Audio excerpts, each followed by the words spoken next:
Kinseth and Cecil Chandler.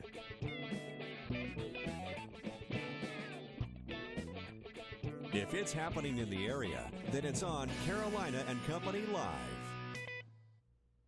Hello, everyone, and welcome to Carolina and Company Live. I'm Liz Calloway. I am Cecil's co-host for the week. Almost over, filling in for Amanda while she's out on maternity leave. That's right. We've got one more week of co-host, and next week we got a little surprise for you. Now, we're going to tell you who's going to be here. There's a lot of different people, so all that's coming up next week. We've got a great show lined up today, a lot of fun stuff. But first off, what do we need to do, Liz? We have to check the weather. Let's find it out. What a beauty of a day out there after the past 2 days with the rain and thunderstorms out there, the soaking sunny skies. And you can see folks who have been inside certainly have flocked to the beach. With the beach is packed right now in Surfside, and that's actually the view up and down the Grand Strand. We're in the mid to low 80s area-wide, 81 in Myrtle Beach and Conway, 84 in Florence and North Myrtle Beach. And we will see temperatures basically level off in the middle 80s along the coastline, making it to the upper 80s inland. Not too humid out there right now, and that'll be the case straight through the afternoon. We'll stay underneath mostly sunny skies. Overnight, mostly clear, a little cooler tomorrow morning, and still quite comfortable, mid to upper 60s for the overnight lows. Rain chances do drop off and stay away for today and tomorrow. Excuse me, 20 to 30% chance for rain. That's it. That's all we're looking at for a possibility this weekend. Sunday, a little bit of a better chance than even for Saturday, but more so the isolated variety to pop up during the afternoon and evening. 7-day forecast continues to show conditions getting warmer as we go in through next week, back to the upper 80s with a better chance of those afternoon and evening thunderstorms with a little more humidity mixed in there as well. And we'll get away from these mid to upper 60s that we're waking up to tomorrow morning, potentially even on Saturday morning, and returning back to the low to mid 70s for those wake ups. It does look like the inland areas will stay in the upper 80s to low 90s over the next 7 days, which we'll be talking about at or below average highs for the next 7 days. It's been a while since we've been able to say that. So keep an eye to the sky this weekend. Enjoy the beautiful weather out there for today and tomorrow, and just be ready for a better chance of those thunderstorms coming into the middle of next week. Weather is brought to you by A&I Fire and Water Restoration. Good afternoon, Carolinas. I'm Jack Lampson. Here's what we're working on today. American Idol comes to the Grand Strand. Hear from some of the contestants looking to make it all the way to Hollywood. Plus, scientists think Mary Lee, the great white shark, has delivered her pups off the coast of South Carolina, where they think she's heading now. Those stories and much more tonight on News Channel 15. And now it's time for Amanda's Baby Cast, sponsored by the Kangaroo Pouch. Let's see a picture of the little baby Sammy. Oh. Look at there. Daddy is feeding Sammy. The boy is hungry. He's not looking so little anymore. He's getting big. He is getting big. I'm telling you, let's see, he's 2 months, a little over, almost 2 months now. Wow. That is pretty, getting big. All right, we got a lot to talk about today. Let me tell you about something that's going on. Let's see, tomorrow, that's right, at the Golden Egg down in Surfside Beach, a great place to eat now. The Surfside Police Department is having a charity pancake supper at the Golden Egg in Surfside. The funds will go to the South Carolina Law Enforcement Torch Run. The supper will be from 4 until 7. Members of the police department will be serving, of course. And the Golden Egg is located at 415 Highway 17, right smack dab in the middle of Surfside. I'll be there to help support that charity, and I hope you'll be there too. It's going to be a fun event. And we have the Children's Museum of South Carolina here in Myrtle Beach. They're having a Fun Friday Day tomorrow to celebrate America. All kinds of fun stuff from 6 p.m. till 8, $1 admission. And so, you know, parents, bring your kids down. Don't miss out on all the fun on Friday at the Children's Museum of South Carolina. A lot of fun. You can learn a lot in there, a lot of hands-on stuff that you can do every day. All right, let's find out about something else. Yesterday, if you watched our show, we were live out at the Coastal Grand Mall, and they were collecting blood. The WPDE TV15 blood drive was held yesterday at Coastal Grand Mall, of course, and Magnolia Mall in Florence. Altogether, listen to this, the Red Cross collected 147 pints of blood. Wow. And we want to thank everyone that came out and gave blood, because the summertime is not a great time for collecting blood. Everybody's on vacation or out doing something. But we want to thank you for coming out and giving, and we do that once a year. I think they might have hit their goal. I think they did. Yes, they were talking about right at 150 that we're trying to do. So that's great. All right, let's find out about today. Today is Thursday, July 17th, and this is Wrong Way Day. That does not mean drive down a one-way street or anything. That's good. And it's also POWMIA Recognition Day. Always remember those guys that never came home. Birthdays today, 1936. There he is. Donald Sutherland. He's 78. He was Hawkeye Pierce in the 1970 movie MASH. Great movie. 1952, David Hasselhoff. 62, yes, he was on TV. That's The Knight Rider, and he was also on Baywatch with all those good-looking girls.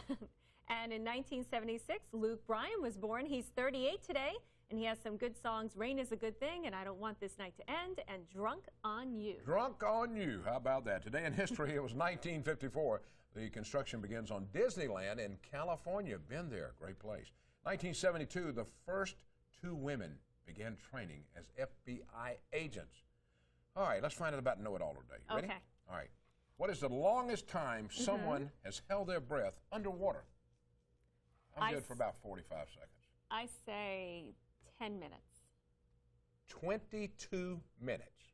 No way. That's it. Stig Severson.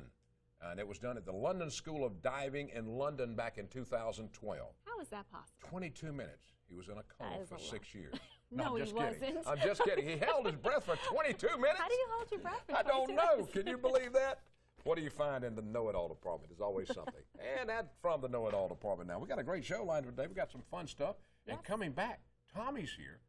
And I've been dying to meet him. Tommy is unbelievable at Coastline Pet Supply, and he's got a little small animal with him. Can I hold it? Maybe. Does it have fur? No. Okay. We'll be right back. Stay with us. Coastline Pet Supply. Our pets don't get to choose where to shop, and pet parents who care shop at Coastline Pet Supply. They specialize in holistic and premium pet foods. Don't shop big box, shop local, and receive the personal service your pet deserves. Be sure to take advantage of this week's in-store special at Coastline Pet Supply. And welcome back. What is it? It is a toad from Coastline Pet Supply. Tommy is with us, and every Thursday there's always something interesting here. He's camera shy. He's look at him. He's turning away. Yeah, they're not big hoppers anyway. This is an albino woodhouse toad, named after Samuel Washington Woodhouse, who was a 19th century surgeon and naturalist. You'll find these in Oklahoma. Turning toward the camera a little bit, Tommy. And you they're find them in Oklahoma? Yeah, they're very similar to our toads that we have around here as far as what they live on and the type of habitat they live in. A toad is a dry land animal.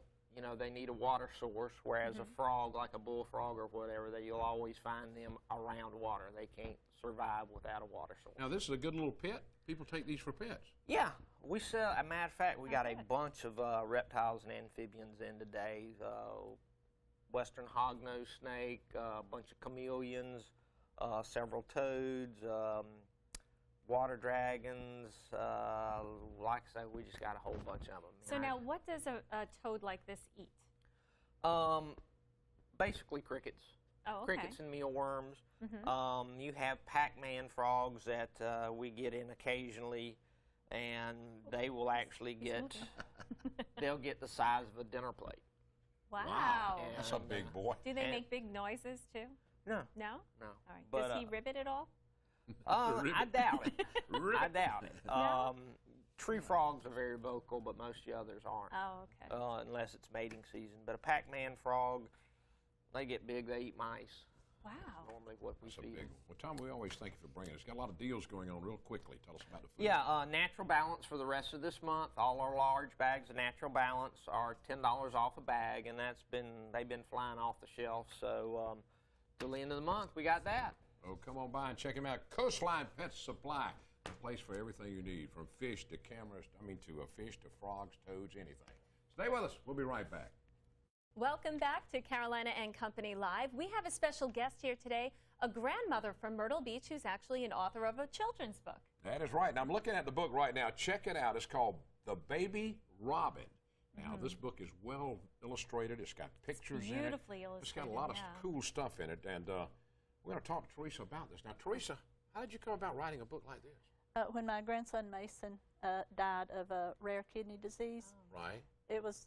He lived for 6 days. It was really hard on the adults, but it was harder for his 4-year-old brother to understand why his brother died. So I decided to write a children's book in a language the child could understand to help them deal with the death of a loved one. and I used Mother Robin and her 2 babies. One was sick and one was healthy in my book.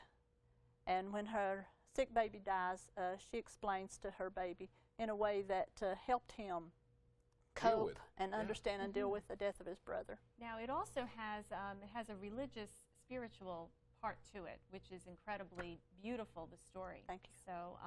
So did you actually read this to your grandson, the 4-year-old grandson, and did it help him? It did, and I've read it to all my grandsons, and haven't read it to my granddaughter. She's too small, but it did help him a lot. So this, I think this is a good book. It's something that you don't think about when you deal with. When you have a small kid, you don't want to, how do I tell them? How do I tell them? And this book, now, where can they find this book? It can be ordered on Amazon.com. All right, and it's called The Baby Robin. All right, are you planning on writing any more kids' books? I have started several.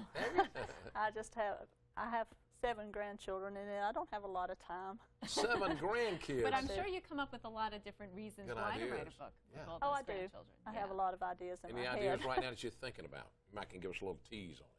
Well, I have been working on one called Listen and Obey. I need a copy of that one for my grandkids. It's about a baby rattlesnake who doesn't obey his mother, and he comes out of the den while she's gone. Listen and Obey. That's fantastic. Is this your first book? It's my first children's book. I've written some different books. I've written one novel. And what's that called? The 9 Lives of Frank Tipton. And it's kind of a dark comedy. It's a redneck comedy. A redneck comedy. I can relate to that. I can relate to that. All right, The Baby Robin is found where? Now, tell them again. Amazon.com. Amazon.com. Go on and check it out. Teresa, we appreciate you doing it. See if you can get a close-up of this. Get a close-up of this real quick. I want to show the illustration inside of it right here. I'm sorry. Who illustrated it? Yeah.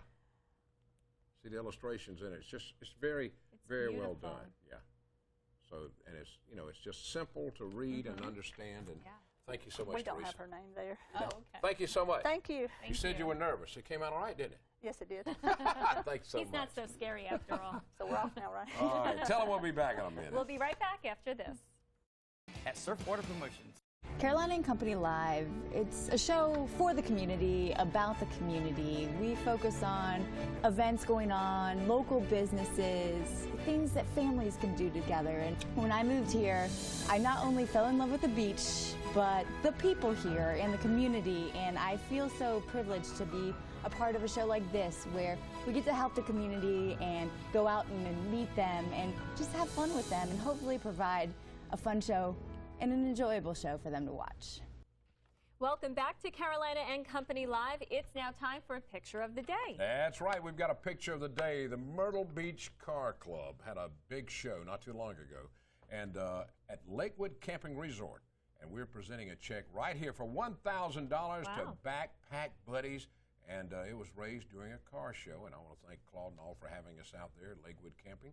And we'll be back again next time and next year, and we'll be doing another one there. That's a great organization. That is, Backpack man, the Buddies. Backpack Buddies. Yes. I tell you, a lot of people support that group, and I'm glad they do. I got to show you some crazy stuff here. All right, there's people send me stuff from all over. If you look at it right here. It has a crazy name, yeah, too. this is called Freaka Foods. Okay. So here's the story. Freaka is a process which means to rub in Arabic, and it was created by accident about 2,000 years ago when a young green wheat crop was set ablaze. So instead of letting it go to waste, they took it and rubbed it on their cooking and their food. And there it is. Eureka, Freaka was born. Eureka, Freaka. It's a little bit of everything. It's some wheat. It's a real healthy eating right there, and that's for people like you. Yes, it's organic and all like that. So you can put it in your soup, salads, pilafs, whatever. Do a little bit of everything with it. You want to check it out, you go to freakafoods.com. Yeah, go check it out so you can find out more about that product right there. And of course, I take those home with me? Those are for you. You can take it home with you. All right, I want to talk real quickly. You have adopted a puppy since the other day. Yes, when Sandy was here from the Grand Strand Humane Society, I had gone by her animal shelter and I saw the cutest little Maltese puppy. He was abandoned actually at a local pet store, and he had just gotten into the shelter, rescued from the town shelter, and he was just absolutely gorgeous. But I haven't named him yet. I'm still looking for names. We're going to see a picture tomorrow. We got a picture. I'll bring the picture tomorrow. We got a picture we'll show you tomorrow. Have you had a good time so far? Yes. Tomorrow's the last Amazing. day. I know, I'm sad. I want to come and be with you all the time, Cecil. Oh, don't tell my wife. No, I'm just kidding. Don't tell Amanda. She'd be no, more Amanda. upset. Amanda, you're still coming back, darling. Yeah. I promise you. I'll just keeping the seat warm. Thank you so much for being here. We've had a great time today, and don't forget tomorrow we're going to do it all over again. Different people, different guests, and a lot of fun. Yes. Tell them bye. Bye. See you next time.